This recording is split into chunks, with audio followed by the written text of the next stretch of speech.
बाबा साहब भीमराव अंबेडकर के नाम पर, कांसी राम जी के नाम पर जो भी संस्थान बने थे, सबका नाम हटाने का पाप किसी ने किया था? इस समाजवादी पार्टी और कांग्रेस के गठबंधन की सरकार ने किया था।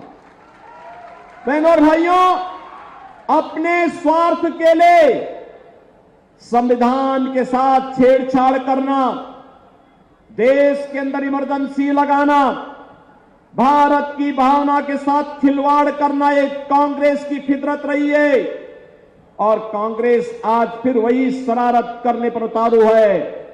कांग्रेस ने, अभी आपने देखा होगा कांग्रेस का एक सहयोगी पश्चिमी बंगाल में टीएमसी है।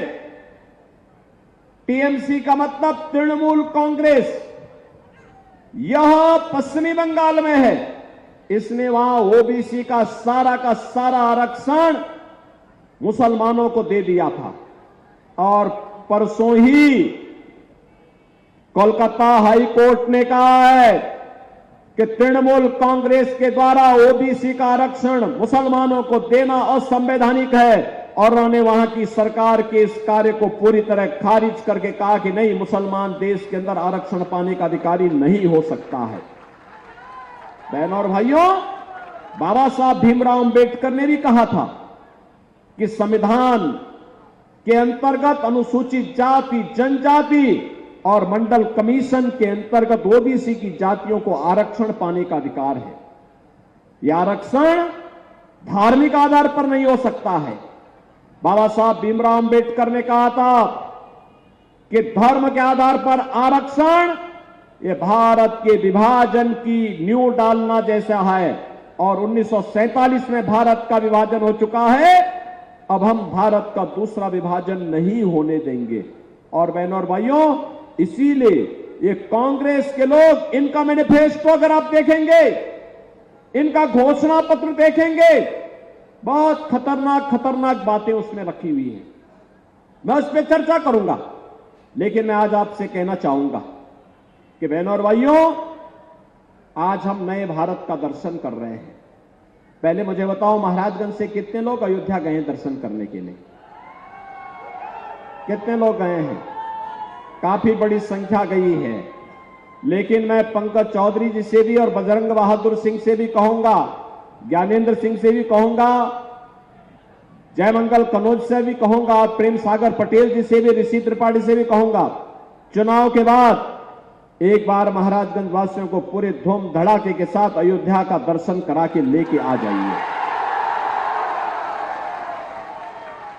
आज आप अयोध्या जाएंगे ना, एक नई अयोध्या नजर आएगी। ऐसा लगेगा जैसे प्रभु राम के समय की अयोध्या आ गई है।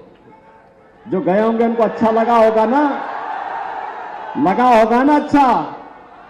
आप मुझे बताओ, अयोध्या में भगवान राम का जो ये मंदिर बना है, अयोध्या ये सज गई है, क्या ये कांग्रेस के लोग कर पाते? क्या ये समाजवादी पार्टी के लोग कर पाते? क्या ये काम बहुजन समाजवादी पार्टी के लोग कर पाते? बहन और भाइयों, ये काम केवल भाजपा कर सकती है, काम केवल मोदी जी कर सकते हैं। लेकिन इसका श्रेय भी आपको लेना चाहिए। आज आप इस बात के हकदार हैं कि आप अपनी वर्तमान पीढ़ी को और भावी पीढ़ी को कहने के अधिकारी हैं कि राम मंदिर हमने बनाया है। बोलिए इस बात को।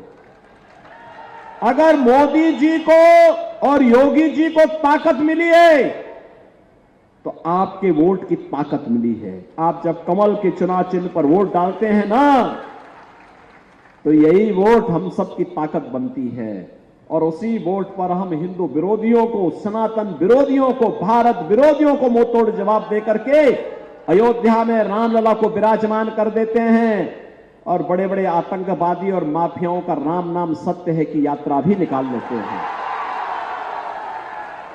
बहनों और भाइयों, ये नया भारत है। एक तरफ विरासत, भगवान राम का मंदिर भव्य बन गया है, अयोध्या सज गई है। काशी में जाएंगे, काशी विश्वनाथ भगवान की नगरी फिर से सज धज गई है। गोरखपुर में आप जाएंगे, बाबा गोरखनाथ की नगरी भी सज धज गई है। मथुरा की तरफ हम लोग बढ़ रहे हैं। आपने देखा होगा लेढ़ा मैया के यहां भी तो हम लोगों ने काम कराया था, जब ये बजरंगी यहां पे विधायक थे, कराया था ना।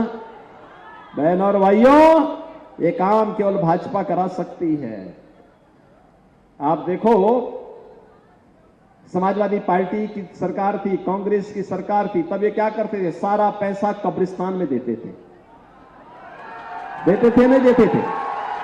हमने यही पैसा घुमा करके उल्टा घुमा दिया।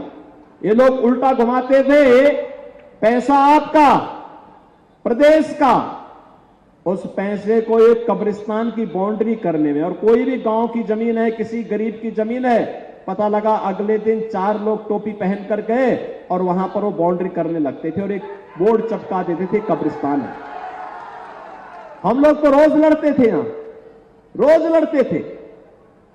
लेकिन आज कब्रिस्तान नहीं, आज यही पैसा भारत के विरासत को, भारत के देवालयों को सजाने में खर्च होता है, उनके सुंदरीकरण के लिए खर्च होता है, यात्रियों की सुविधा के लिए, श्रद्धालुओं की सुविधा में खर्च होता है। और एक एक करके हर एक स्थान को भव्य स्वरूप दिया जा रहा है और भव्य स्वरूप देकर के आम जनमानस की भावनाओं को सम्मान देने का काम किया जा रहा है। एक तरफ यह और दूसरी तरफ देश